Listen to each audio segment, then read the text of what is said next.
Ram Ram Ram. Sarvebhyah Hritpurvaka Namaskaraha. Welcome to class 59 of Learn to Chant Bhagavad Gita webinar. We have commenced chapter 11 Vishwarupa Darshana Yogaha, and we have completed the first 26 verses of the chapter, and we will be revising the verses which we learned in the previous session and continue learning the new verses today. So let us begin today's class as usual with Mangalam and with Dhyana Shlokaha. Welcome to all our panelists also for today. So they will be assisting us with the Anucharanam, the repetition. Let us begin.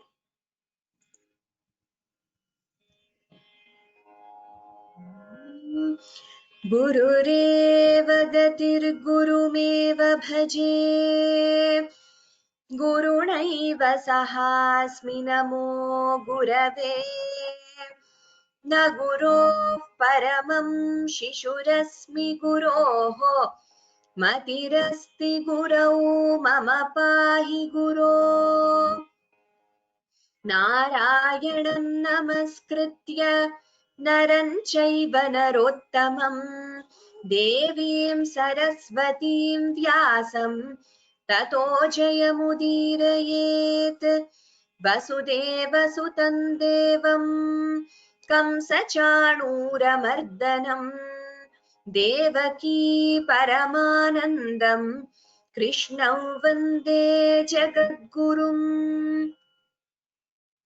Parthaya pratibodhitam bhagavata Narayanena swayam Vyasena grathitam purana munina Madhye Mahabharatam Advaitamritavarshinim Bhagavatim Ashtadashadhyayinim Ambatvam anusandathami Bhagavad Gite Bhavadveshinim Namostu te vyasa vishala buddhe Pullara vindayata patra netra Yena tvaya bharata taila purnaha Prajvalito jnanamaya pradipaha Mukam karoti vachalam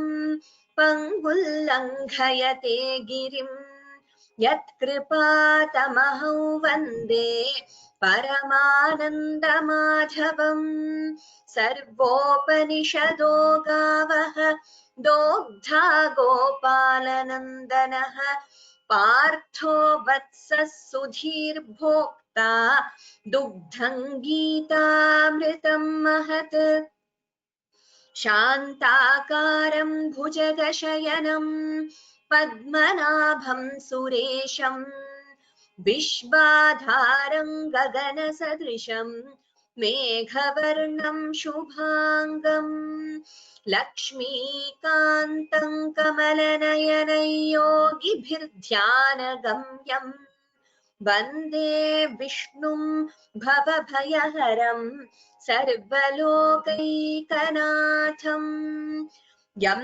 Brahma Varunendra Rudra Marutaha Stunvanti Divyaistavaihi Vedais Sangapadakramopanishadaihi Gayantiyam Samagaha Dhyanavasthita tadgatena manasa Pashyanti yoginaha Yasyantam navidussura suraganaha Devaya tasmai namaha Dhritarashtra uvacha Dharmakshetre kurukshetre Samaveta Mamakah Pandavaschaiva Kimakurvata Sanjaya.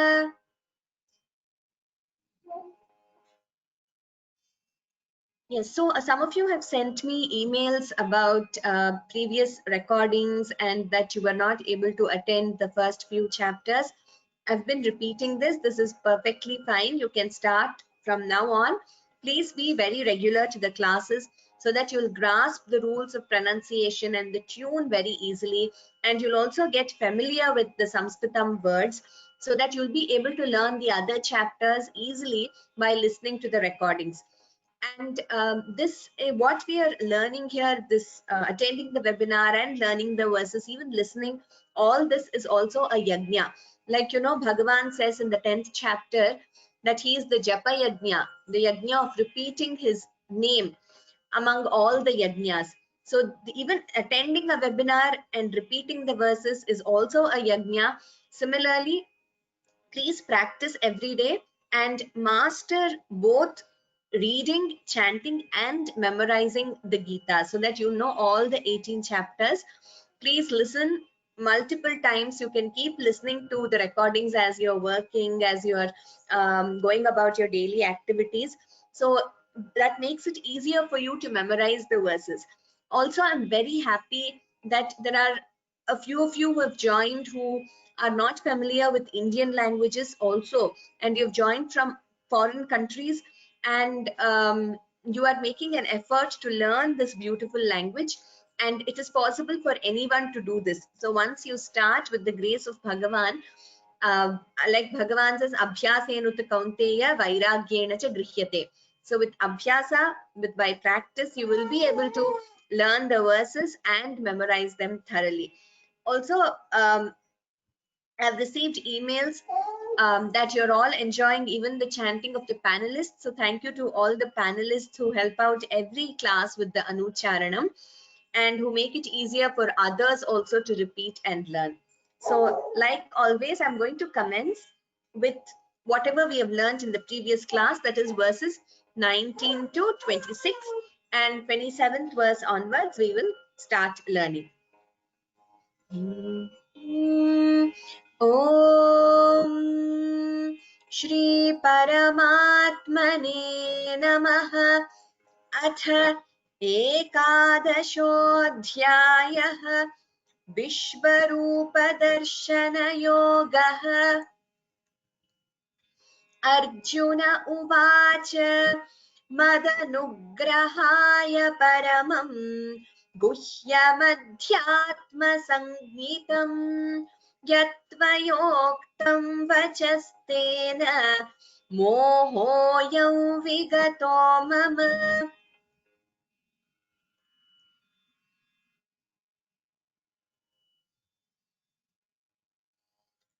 अनादिमध्यान्तमनन्तवीर्यम् अनन्तबाहुं शशिसूर्यनेत्रम् पश्यामि त्वां दीप्तहुताशवक्त्रम् स्वतेजसा विश्वमिदन्तपन्तम् द्यावा पृथिव्योरिदमन्तरं हि व्याप्तं त्वयैकेन दिशश्च सर्वाः दृष्ट्वाद्भुतं रूपमुग्रन्तवेदं लोकत्रयं प्रव्यथितं महात्मन्।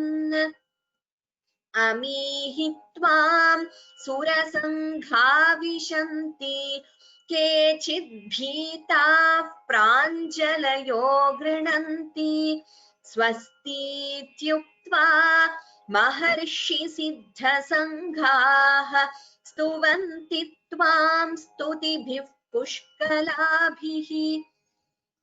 रुद्रादित्या वसवो ये च साध्याः विश्वेश्विनौ मरुतश्चोष्मपाश्च गन्धर्वयक्षासुरसिद्धसङ्घाः वीक्षन्ते त्वां विस्मिताश्चैव सर्वे।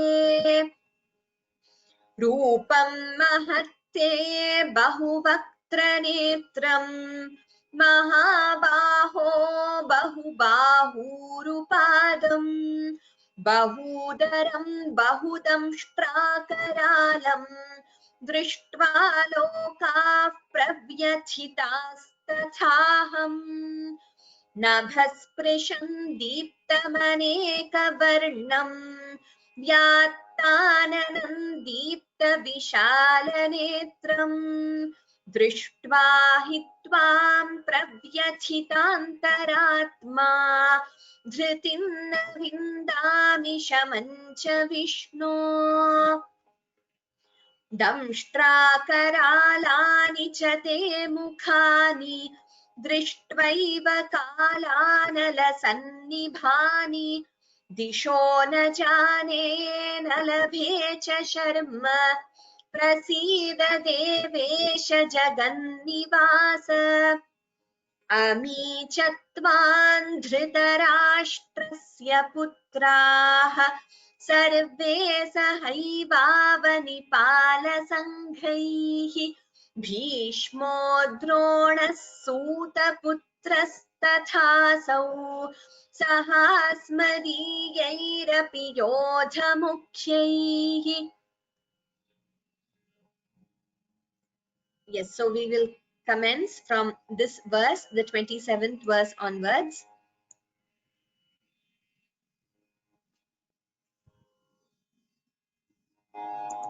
Anuradha Bhagini.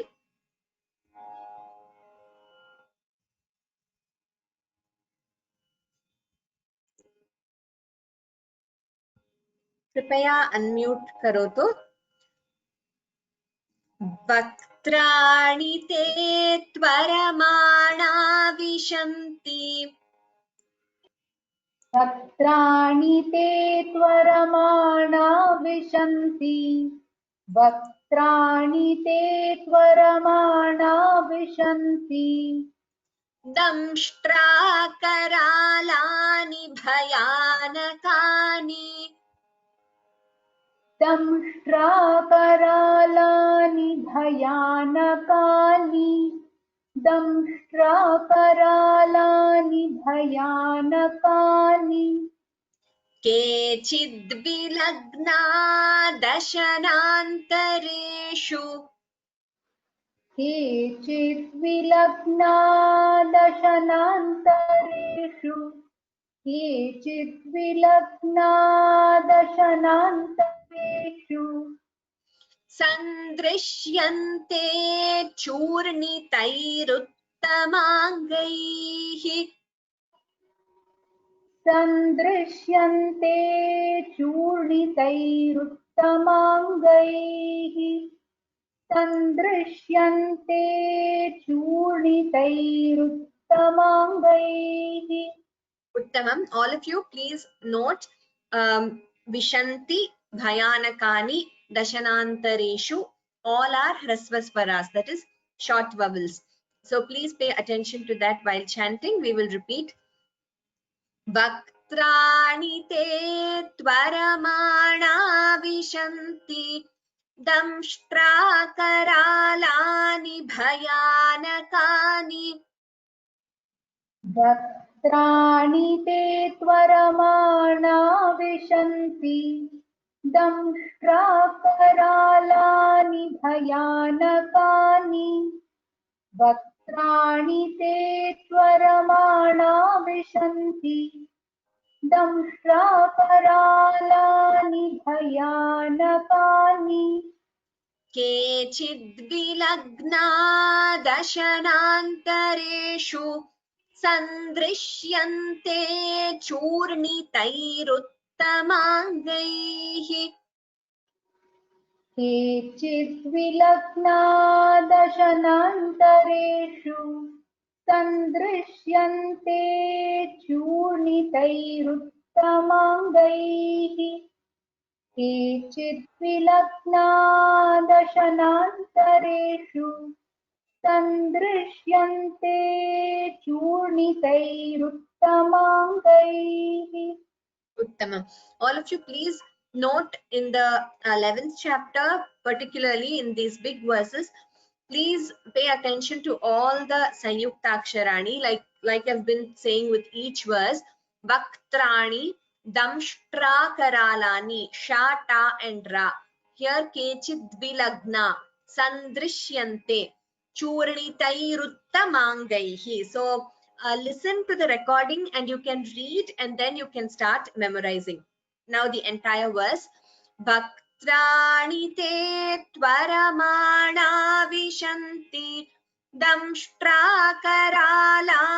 भयानकानि केचिद्विलग्ना दशनान्तरेषु सन्दृश्यन्ते चूर्णितैरुत्तमाङ्गैः वक्त्राणि ते त्वरमाणा विशन्ति दंष्ट्राकरालानि भयानकानि केचिद्विलग्ना दशनान्तरेषु सन्दृश्यन्ते चूर्णितैरुत्तमाङ्गैः। उत्तमं, धन्यवादाः भगिनी।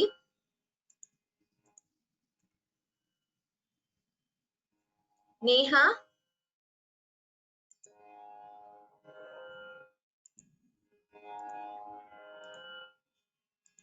नेहा कृपया अनम्यूट करोतु।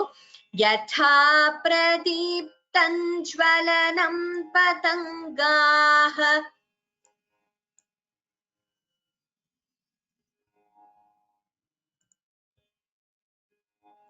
Could you repeat? We couldn't hear you. Yeah. यथा प्रदीप्तं ज्वलनं पतंगाः यथा प्रदीप्तं ज्वलनं पतंगाः विशन्ति नाशाय समृद्धवेगाः विशन्ति नाशाय समृद्धवेगाः विशन्ति नाशाय समृद्धवेगाः तथैव नाशाय विशन्ति लोकाः तथैव नाशाय विशन्ति लोकाः तथैव नाशाय विशन्ति लोकाः तवापि वक्त्राणि समृद्धवेगाः तवापि वक्त्राणि समृद्धवेगाः तवापि वक्त्राणि समृद्धवेगाः Here all of you, yatha pradiptam jwalanam, you can combine the sandhi and chant it as yatha pradiptam jwalanam patangaha instead of chanting the anuswara completely.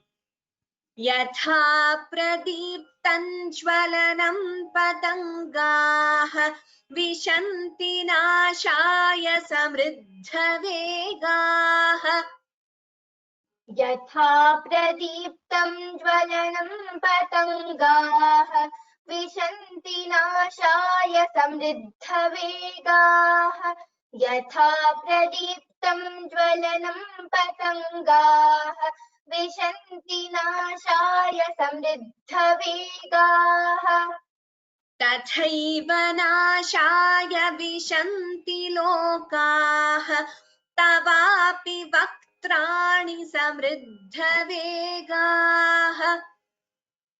तथैव नाशाय विशन्ति लोकाः तवापि वक्त्राणि समृद्धवेगाः तथैव नाशाय विशन्ति लोकाः तवापि वक्त्राणि समृद्धवेगाः यथा प्रदीप्तं ज्वलनं पतंगाः विशन्ति नाशाय समृद्धवेगाः तथैव नाशाय विशन्ति लोकाः तवापि वक्त्राणि समृद्धवेगाः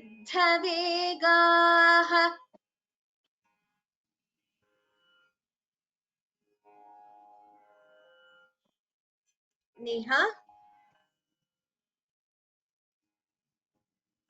are you able to? यथा प्रदीप्तं ज्वलनं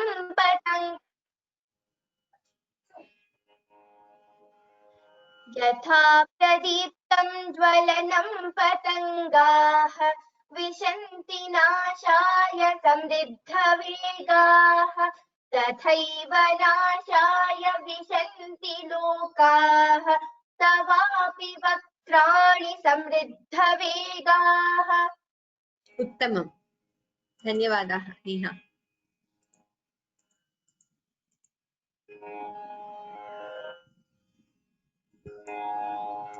चित्रा त्यागराजन भगिनी, नेक्स्ट वन। आख्याहि मे को भवानुग्ररूपः। आख्याहि मे को भवनानुग्ररूपः There is no bhavana.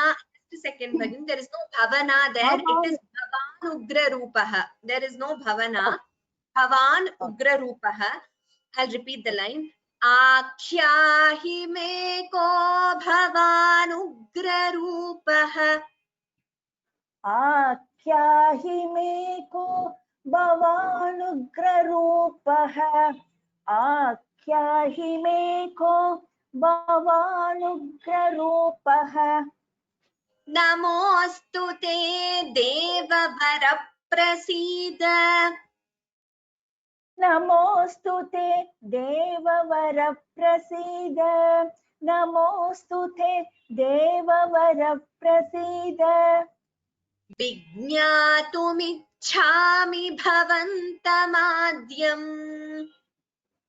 विज्ञातुमिच्छामि भवन्तमाद्यम् विज्ञातुमिच्छामि भवन्तमाद्यम् न हि प्रजानामि तव प्रवृत्तिम्। न हि प्रजानामि तव प्रवृत्तिम् न हि प्रजानामि तव प्रवृत्तिम् आख्याहि मे को भवानुग्ररूपः। नमोऽस्तु ते देववर प्रसीद।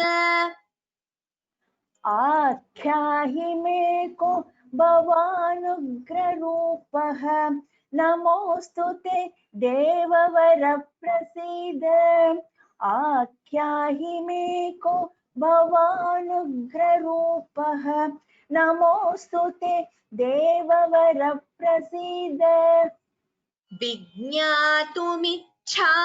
भवन्तमाद्यम्। न हि प्रजानामि तव प्रवृत्तिम्। विज्ञातुमिच्छामि भवन्तमाद्यम् न हि प्रजानामि तव प्रवृत्तिम् विज्ञातुमिच्छामि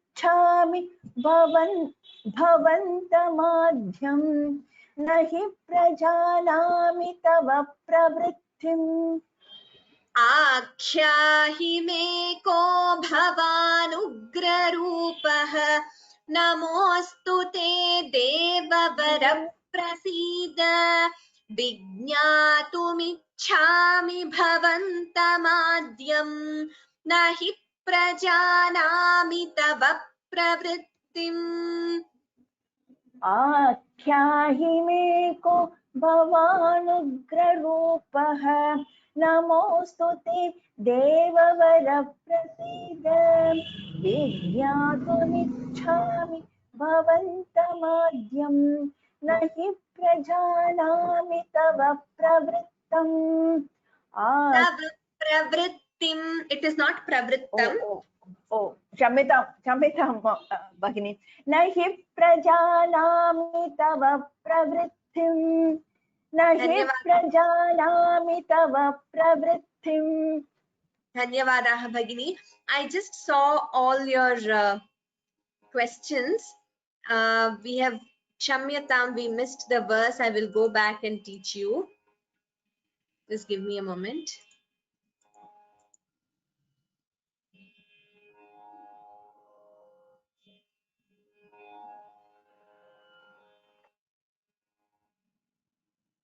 Okay, so 28th we will learn first.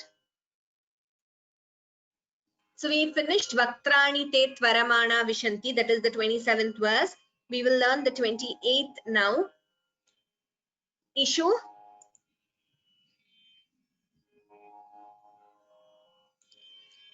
कृपया unmute करोतु. Ishu? यथा नदीनां बहवोऽम्बुवेगाः यथा नदीनां बहवोऽम्बुवेगाः यथा नदीनां बहवोऽम्बुवेगाः समुद्रमेवाभिमुखा द्रवन्ति समुद्रमेवाभिमुखा द्रवन्ति समुद्रमेवाभिमुखा द्रवन्ति तथा तवामि नरलोकवीराः तथा तवामि नरलोकवीराः तथा तवामि नरलोकवीराः विशन्ति वक्त्राण्यभिविज्वलन्ति विशन्ति वक्त्राण्यभिविज्वलन्ति विशन्ति वक्त्राण्यभिविज्वलन्ति उत्तमम्. Please note the Mahapranas. Yatha, here samudramevabhimukha, tatha. While chanting words like tatha, be careful not to interchange. The first ta is alpa prana, the second tha is mahaprana, and here this word vaktranyabhivijwalanti. Please note every sayuktakshara and the mahaprana here. We will repeat. यथा नदीनां बहवोऽम्बुवेगाः समुद्रमेवाभिमुखा द्रवन्ति यथा नदीनां बहवोऽम्बुवेगाः समुद्रमेवाभिमुखा द्रवन्ति यथा नदीनां बहवोऽम्बुवेगाः समुद्रमेवाभिमुखा द्रवन्ति तथा तवामि नरलोकवीराः विशन्ति वक्त्राण्यभिविज्वलन्ति तथा तवामि नरलोकवीराः विशन्ति वक्त्राण्यभिविज्वलन्ति तथा तवामि नरलोकवीराः विशन्ति वक्त्राण्यभिविज्वलन्ति उत्तमम् यथा नदीनां बहवोऽम्बुवेगाः समुद्रमेवाभिमुखा द्रवन्ति तथा तवामि नरलोकवीराः विशन्ति वक्त्राण्यभिविज्वलन्ति यथा नदीनां बहवोऽम्बुवेगाः समुद्रमेवाभिमुखा द्रवन्ति तथा तवामि नरलोकवीराः विशन्ति वक्त्राण्यभिविज्वलन्ति Uttamam. For continuation's sake, Ishu, will you chant the next verse also? We have already learnt this before we move to the 30th verse. Okay. Yatha pradiptam. यथा प्रदीप्तं ज्वलनं पतङ्गाः विशन्ति नाशाय समृद्धवेगाः तथैव नाशाय विशन्ति लोकाः तवापि वक्त्राणि समृद्धवेगाः Uttamam. Dhanyavadaha, Ishu. 30th verse. Prithvi, कृपया unmute करोतु. राम राम राम. लेलिह्यसे ग्रसमानः समन्तात् लेलिह्यसे ग्रसमानः समन्तात् लेलिह्यसे ग्रसमानः समन्तात् लोकान् समग्रान् वदनैर्ज्वलद्भिः लोकान् समग्रान् वदनैर्ज्वलद्भिः लोकान् समग्रान् वदनैर्ज्वलद्भिः तेजोभिरापूर्य जगत्समग्रम् तेजोभिरापूर्य जगत्समग्रम् तेजोभिरापूर्य जगत्समग्रम् भासस्तवोग्राः प्रतपन्ति विष्णो भासस्तवोग्राः प्रतपन्ति विष्णो भासस्तवोग्राः प्रतपन्ति विष्णो Uttamam. Here all of you note grasamanaha samantat. We combine the sandhi here, the visarga followed by sa. It becomes grasamanas samantat. Instead of the visarga, you get a s. So that is visarga sakara sandhi. Grasamanas samantat. And please note this word. The entire pada is one word and you cannot split in between. Lokan samagran vadanair jvaladbhihi. It's a compound word, what we call as samastapadam. Lokan samagran vadanaihi jvaladbhihi. Lokan samagran vadanair jvaladbhihi. Chanted at a stretch. Tejobhirapurya. Bha is Mahaprana. And Bha here again is Mahaprana. Here we have a visarga followed by pra. So bhasastavograha pratapanti. Visarga followed by pa, as you know, would be upadmaniya. So instead of the visarga, we chant it as bhasastavograha pratapanti Vishnu. We will repeat. Lelihyase grasamanas samantat lokan samagran vadanairjvaladbhihi. लेलिह्यसे ग्रसमानः समन्तात् लोकान् समग्रान् वदनैर्ज्वलद्भिः लेलिह्यसे ग्रसमानः समन्तात् लोकान् समग्रान् वदनैर्ज्वलद्भिः तेजोभिरापूर्य जगत्समग्रम् भासस्तवोग्राः प्रतपन्ति विष्णो तेजोभिरापूर्य जगत्समग्रम् भासस्तवोग्राः प्रतपन्ति विष्णो तेजोभिरापूर्य जगत्समग्रम् भासस्तवोग्राः प्रतपन्ति विष्णो. Repeat the entire verse. Lelihyase grasamanas samantat lokan samagran vadanairjvaladbhihi tejobhirapurya jagat samagram bhasastavograः pratapanti Vishnu. लेलिह्यसे ग्रसमानः समन्तात् लोकान् समग्रान् वदनैर्ज्वलद्भिः तेजोभिरापूर्य जगत्समग्रम् भासस्तवोग्राः प्रतपन्ति विष्णो. Uttamam. Prithvi, could you chant the next verse also for continuity? Then we will move to the 32nd verse. आख्याहि मे को भवानुग्ररूपः नमोऽस्तु ते देववर प्रसीद विज्ञातुमिच्छामि भवन्तमाद्यं न हि प्रजानामि तव प्रवृत्तिम्. Dhanyavadaha Prithvi. Uttamam.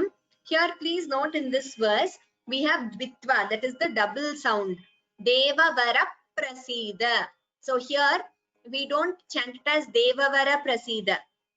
If you can make out the difference, when I say Devavara prasida and Devavara prasida, so there is an extra p heard here between ra and pa, that is dvitvam, a rule of pronunciation.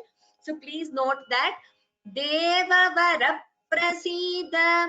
Make note of that. And similarly, you have a dvitva here, nahi prajanami. So it is not chanted as nahi prajanami. There is that stress, the double p here. Nahi prajanami. Similarly, tava pravrittim. Please make note of these dvitvas. Like I've told you, we don't write it, but while chanting, we have to chant it in that way. So nahi prajanami tava pravrittim. We will move to the next verse now. Ramashankar Bhagini. Shri Bhagavanuvacha. Shri Bhagavanuvacha. Shri Bhagavanuvacha. Kalosmi lokakshayakrit pravriddhah. Kalosmi lokakshayakritva vruddhaha. Kalosmi lokakshayakrit pravruddhaha. Lokan samahartumiha pravrittah. Lokan samahartumiha pravrittaha. Lokan samahartumiha pravrittaha. Ritepi tvanna bhavishyanti sarve. ऋतेऽपि त्वान्न भविष्यन्ति सर्वे ऋतेऽपि त्वान्न भविष्यन्ति सर्वे येव स्थिताः प्रत्यनीकेषु योधाः. येव स्थिताः प्रत्यनीकेषु योधाः येव स्थिताः प्रत्यनीकेषु योधाः. So here Shri Bhagavanuvacha means Bhagavan said. And please note the cha is uvacha, means said. It is what we call lit lakara, a form of past tense in Sanskritam. Do not prolong this as cha. And here this S-like symbol is what we call the avagraha chinha. Kalo asmi. When you split the sandhi, the purva rupa sandhi. While writing, we denote it with an avagraha chinha, but while chanting, we don't chant the chinha. We just chant it as kalosmi. Lokakshayakrit pravriddhaha, Mahaprana here. And again, Ritepi, this is an avagraha chinha here. Tvam na. So while combining, you can chant it as Tvan na instead of chanting the Anuswara completely. And ye vasthitaha, again, ye avasthitaha, when you combine the sandhi, ye vasthitaha pratyanikeshu. So visarga followed by pa, we have upadhmaniya. Here again, lokan samahartumiha pravrittaha. There is a dvitvam again there. Iha pravrittaha. Two p's. P is heard before the pravrittaha. Shri Bhagavanuvacha. Kalosmi lokakshayakrit pravriddhaha. Lokan samahartumiha pravrittaha. Shri Bhagavanuvacha. Kalosmi lokakshayakrit pravriddhaha. Kshamyatam, let me repeat it. Kalosmi lokakshayakrit pravriddhaha. Lokan samahartumiha pravrittaha. Iha pravrittaha. Lokan samahartum iha pravrittaha. So there is no me there. Lokan samahartumiha pravrittaha. Lokan samahartumiha pravrittaha. Lokan samahartumiha pravrittaha. Ritepi tvanna bhavishyanti sarve. Yeva sthitaः pratyanikeshu yodhaः. ऋतेऽपि त्वान्न भविष्यन्ति सर्वे येव स्थितां प्रत्यनीकेषु योधाः. Atra, it is not yeva sthitam, it is yeva sthitaha. So upadhmaniya. Yeva sthita pratyanikeshu yodhaha. येव स्थिताः प्रत्यनीकेषु योधाः.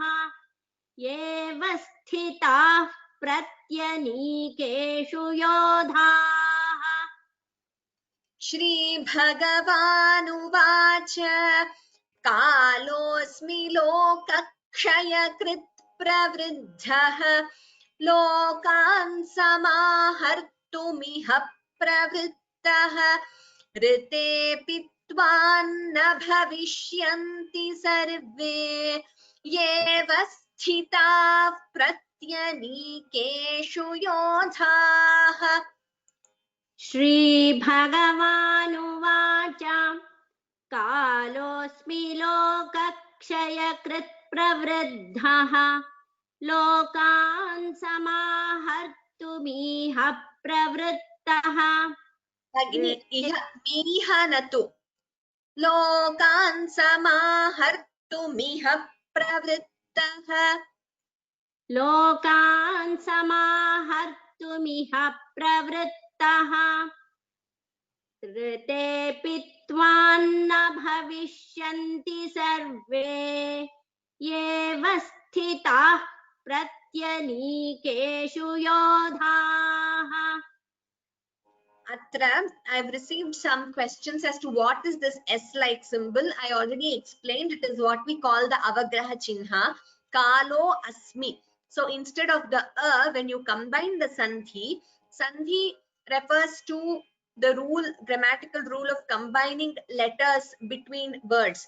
So kalo asmi. Sometimes it can be within a word, but we'll not go into all that here. So kalaha plus asmi here. Instead of the you get this S-like symbol. The symbol itself is called avagraha chinha, which denotes a sandhi called purva rupa sandhi. So you do not have to split it while chanting, and you don't have to chant the avagraha chinha. There is no pronunciation for it. Someone has asked, is this avasthita? Does a fa come there? Like I've already explained, when a visarga is followed by pa or tha, then instead of the visarga, we chant upadhmaniya. So upadhmaniya is you expel the air and close your lips immediately. So yeva sthita pratyanikeshu, that is the pronunciation. It is not really fa or anything like that, but while chanting, well, some of us pronounce it, it can be heard as fa, but the rule is not that it should be a fa. It is what we call upadhmaniya. Please go back to session 1 and session 50 recordings. Some of you have again told me today that you've joined newly. After this class, immediately I will send an email to all of you with the link of all the recordings. We have a playlist on YouTube and they are available on the course page. But the playlist is already compiled for you. 1 to 58 sessions I've checked because some of you said you were not able to find some sessions, but all are available in order 1 to 58, and today's is 59th. Today's will be uploaded in 2 to 3 days. But before that, you can go to the playlist. Session 1 and session 50 have the rules of pronunciation. So there you will be able to listen in detail about upadhmaniya and other rules of pronunciation. So let us move to the next verse. Suvarna Sudagoni Bhagini. Dhanyavadaha Rama Bhagini. Next one, Suvarna Bhagini. Kripaya unmute karotu. Tasmat tvamuttishhtha yasho labhasva. तस्मात् त्वमुत्तिष्ठ यशो लभस्व तस्मात् त्वमुत्तिष्ठ यशो लभस्व जित्वा शत्रून् भुङ्क्ष्व राज्यं समृद्धम्. जित्वा शत्रून् भुङ्क्ष्व राज्यं समृद्धम् जित्वा शत्रून् भुङ्क्ष्व राज्यं समृद्धम् मयैवैते निहताः पूर्वमेव मयैवैते निहताः पूर्वमेव मयैवैते निहताः पूर्वमेव निमित्तमात्रं भव सव्यसाचिन् निमित्तमात्रं भव सव्यसाचिन् निमित्तमात्रं भव सव्यसाचिन् तस्मात् त्वमुत्तिष्ठ यशो लभस्व जित्वा शत्रून् भुङ्क्ष्व राज्यं समृद्धम् तस्मात् त्वमुत्तिष्ठ यशो लभस्व जित्वा शत्रून् भुङ्क्ष्व राज्यं समृद्धम् तस्मात् त्वमुत्तिष्ठ यशो लभस्व जित्वा शत्रून् भुङ्क्ष्व राज्यं समृद्धम् मयैवैते निहताः पूर्वमेव निमित्तमात्रं भव सव्यसाचिन् मयैवैते निहताः पूर्वमेव निमित्तमात्रं भव सव्यसाचिन् मयैवैते निहताः पूर्वमेव निमित्तमात्रं भव सव्यसाचिन्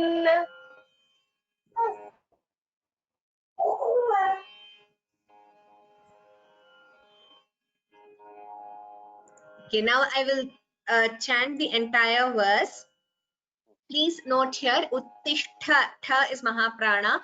Labhasva, sva here is a hrasva, short vowel.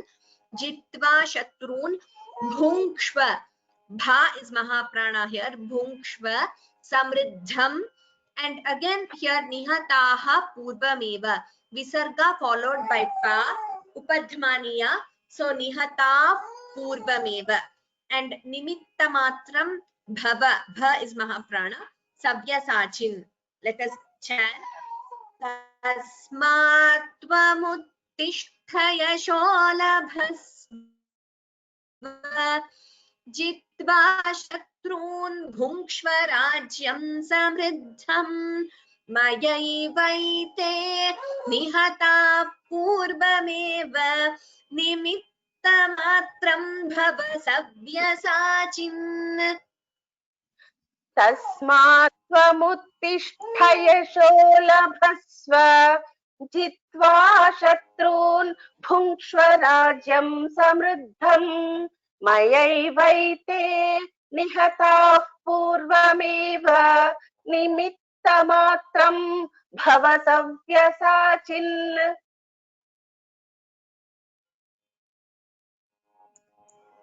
Dhanyavadaha Bhagini. Some of you have said the webcam is not shown. I have turned it off because of some internet issue. I will turn it on again in a while. I could not hear the entire verse clearly, so I will repeat this verse and go to the next verse. Tasmat tvamuttishta yasho labhasva jitva shatrun bhunkshva rajyam samriddham mayaivaite nihata purvameva nimittamatram bhava savyasachin. Next one, Mahalakshmi Bhagini. Kripaya unmute karotu. Mahalakshmi Bhagini, webcam api share karotu. Dronam cha bhishmam cha jayadratham cha द्रोणं च भीष्मं च जयद्रथं च द्रोणं च भीष्मं च जयद्रथं च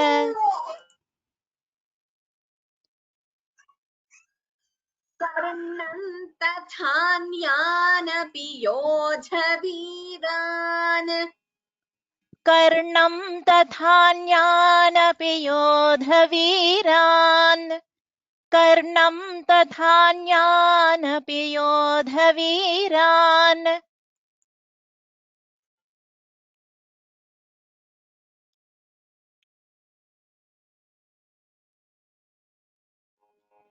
मया हतांस्त्वं जहिमा व्यधिष्ठाः मया हतांस्त्वं जहिमा व्यधिष्ठा मया हतांस्त्वं जहिमा व्यधिष्ठा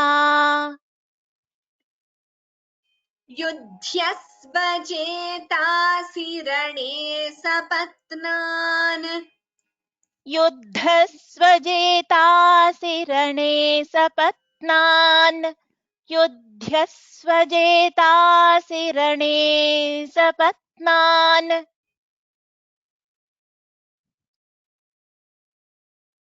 Please note multiple sandhis here. Dronam cha, dronan cha when you chant together. Bhishmam cha, you can chant it as Bhishman cha. Jayadratham cha, again Jayadrathan cha. It's an optional rule, but we are consistently following the rule of combining the sandhi. Here again, Karnam, you can chant it as Karnan Tathanyanapi. Yodha Viran, Mahaprana. Here Maya Hatam Stubam Jahi. So you can combine the sandhi here and chant it as Hatan Stvan Jahi. Instead of Tvam Jahi, Maya Hatan Stvan Jahi. Ma Vyathishtaha. Please chant the Visarga at the end. A lot of the books will not give you the Visarga because it would have, there is a Visarga Lopa there. And as in the Visarga is removed when you combine the sandhi with the next word. So it is written as Vyathishta Yudhyasva. But because we are stopping at the end of a pada, we are chanting the Visarga completely because we are stopping, splitting there and then starting the next pada. So which is why we have given it to you as Vyathishtaha, because we are stopping. So please chant the Visarga completely. And Yudhyasva Jetasi Rane Sapatnan. It is not wrong to write it as Vyathishta. Like I said, they combine the sandhi and they write it that way. One of them has asked me why some books have different endings of padas. So it is not different, just that in some books the sandhi will be combined and given. In some books the sandhi is split and given to you. So depending on the publication and depending on whether they've combined the sandhi or split the sandhi, you might find it different. But actually it is not something different, which is why I'm repeating the rules of sandhi here so that you will know. In most books here it would be given as Vyathishta and not Vyathishtaha. But the reason, like I said, we are chanting this way is because we are splitting the sandhi there. Dronam cha Bhishman cha Jayadrathan cha Karnan Tathanyanapi Yodhaviran. द्रोणं च भीष्मं च जयद्रथं च कर्णं तथान्यानपि योधवीरान् द्रोणं च भीष्मं च जयद्रथं च कर्णं तथान्यानपि योधवीरान् मया हतांस्त्वं जहिमा व्यधिष्ठाः युध्यस्व जेतासि रणे सपत्नान्. मया हतांस्त्वं जहिमान् व्यधिष्ठाः युध्यस्व जेतासि रणे सपत्नान् मया हतांस्त्वं जहिमा व्यधिष्ठाः युध्यस्व जेतासि रणे सपत्नान्. So here tha and tha both have to be Mahaprana. Please note, all of you. I will repeat the entire verse again. Dronam cha Bhishman cha Jayadrathan cha Karnan Tathanyanapi Yodhaviran Maya Hatanstvang Jahima Vyathishthah Yudhyasva Jetasi Rane Sapatnan. द्रोणं च भीष्मं च जयद्रथं च कर्णं तथान्यानपि योधवीरान् मया हतांस्त्वं जहिमा व्यधिष्ठाः युध्यस्वजेतासि रणे सपत्नान् द्रोणं च धन्यवादाः भगिनी। भीष्म एकवारम् एव. So while repeating, we chant just once, basically to save time so that we can try and complete more verses. I know we are not going at the pace at which we used to before, but also because the shlokas are bigger and some words are complex, so they need a little bit more of explanation. As usual, I will repeat all the verses we learned today. So from the 27th verse onwards.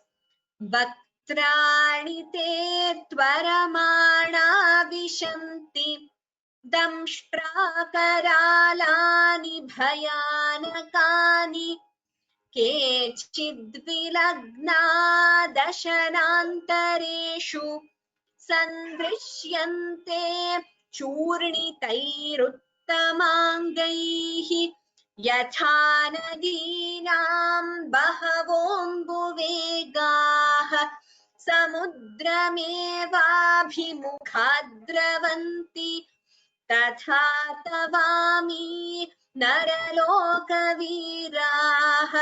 विशन्ति वक्त्राण्यभिविज्वलन्ति यथा प्रदीप्तञ्ज्वलनं पतङ्गाः विशन्ति नाशाय समृद्धवेगाः तथैव नाशाय विशन्ति लोकाः तवापि वक्त्राणि समृद्धवेगाः लेलिह्यसे ग्रसमानः समन्तात् लोकान् समग्रान् वदनैर्ज्वलद्भिः तेजोभिरापूर्य जगत् समग्रम् भासस्तवोग्राः प्रतपन्ति विष्णो आख्याहि वेको भवानुग्ररूपः नमोऽस्तु ते देववर प्रसीद विज्ञातुमिच्छामि भवन्तमाद्यम् न हि प्रजानामि तव प्रवृत्तिम् श्रीभगवानुवाच कालोऽस्मि लोकक्षयकृत् प्रवृद्धः लोकान् समाहर्तुमिह प्रवृत्तः ऋतेऽपि त्वान्न भविष्यन्ति सर्वे एव स्थिताः प्रत्यनीकेषु योधाः तस्मात् त्वमुत्तिष्ठ यशो लभस्व जित्वा शत्रून् भुङ्क्ष्व राज्यं समृद्धम् मयैवैते निहताः पूर्वमेव निमित्तमात्रं भव सव्यसाचिन् द्रोणं च भीष्मं च जयद्रथं च कर्णं तथान्यानपि योधवीरान् मया हतांस्त्वं जहिमा व्यधिष्ठाः युध्यस्व जेतासि रणे सपत्नान्. So we have completed till here 34 verses. 35th verse again Sanjaya starts speaking. We will learn that in the next class.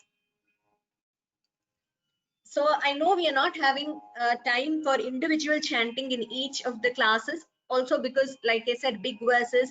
So what we would do is after the 11th chapter is over, as usual, we will have a Punaravartanam, that is a revision session, when we are going to chant the entire chapter, and also there will be time for all of you to chant. So what I was thinking is maybe we can have 2 sessions of revision because this chapter is big, so chanting itself will take time, and we can also combine that with the tips for memorization session, which I told I would be giving you sometime. I also received an email from some of you asking for it.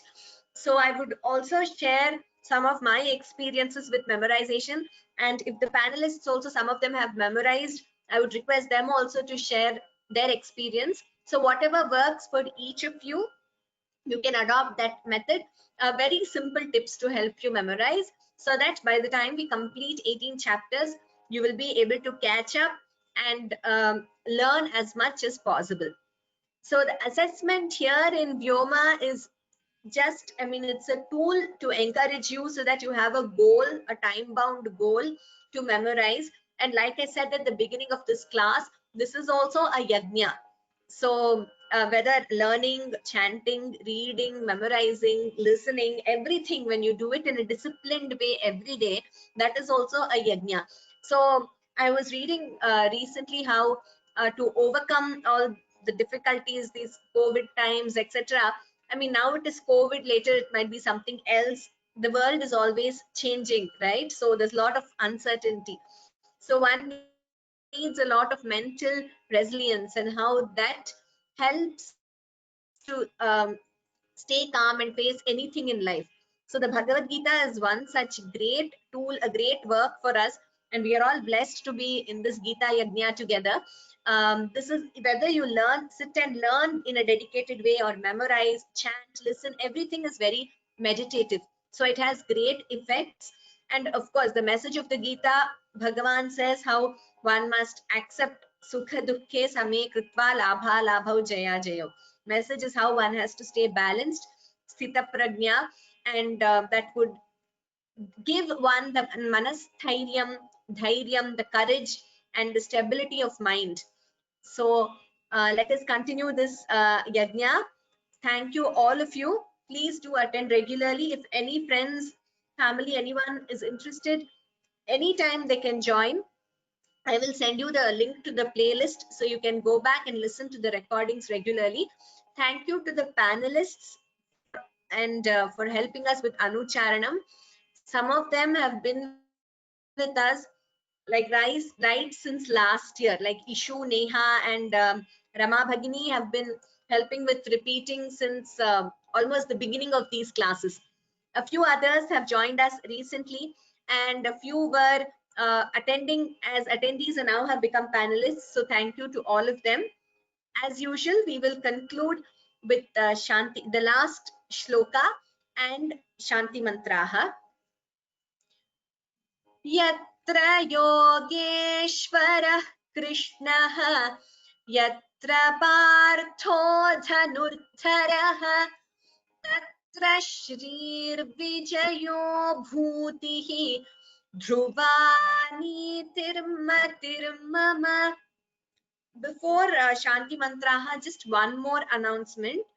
I'm receiving a lot of emails from all of you. Thank you so much for your words of appreciation, and I really appreciate your dedication and sincerity towards the Gita. And there might be a few emails which inadvertently I've missed replying to. So if there is any such email which you have sent me and I have not replied to, please feel free to forward it to me again so that you will remind me and I will reply to the email. And most of the questions have been answered. Geetanjali Bhagini, yes, it is okay to follow Kannada Lipi. That is also fine. And I've already answered your question as to why some words might be, the endings might be shown differently in books. That is due to sandhis.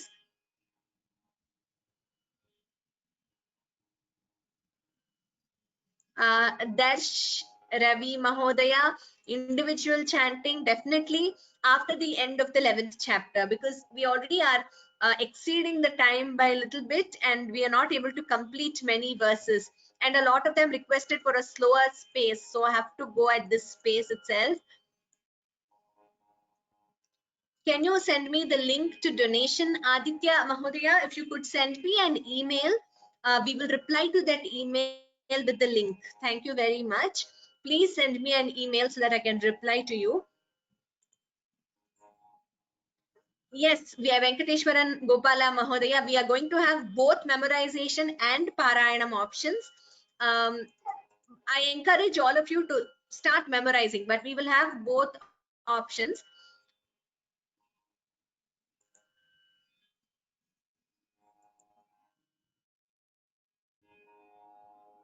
Geeta Ashok Bhagini, you've asked me if the webinar is supported by Windows 7. If you could write an email to me and also copy the other email ID, which is, I'll just show it to you. Yes, Sanskrit from home at Vyoma Labs. So if you could write to this email ID and my email ID, I will ask the technical team to address your question about Windows 7. You could copy me on the email.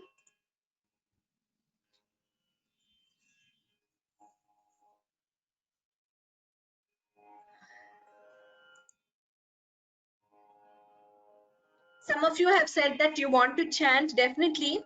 If not one class, like I said, I will combine it with the memorization tip session and make it 2 sessions where all of you can chant. This is a big chapter, big verses, so it is better we have more than one session so that as many as possible can chant. Thank you very much. We will end with Shanti Mantraha.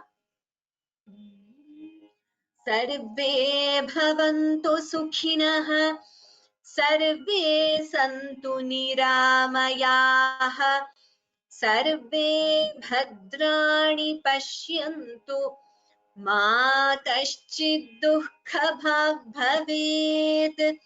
ॐ शान्ति शान्ति शान्तिः.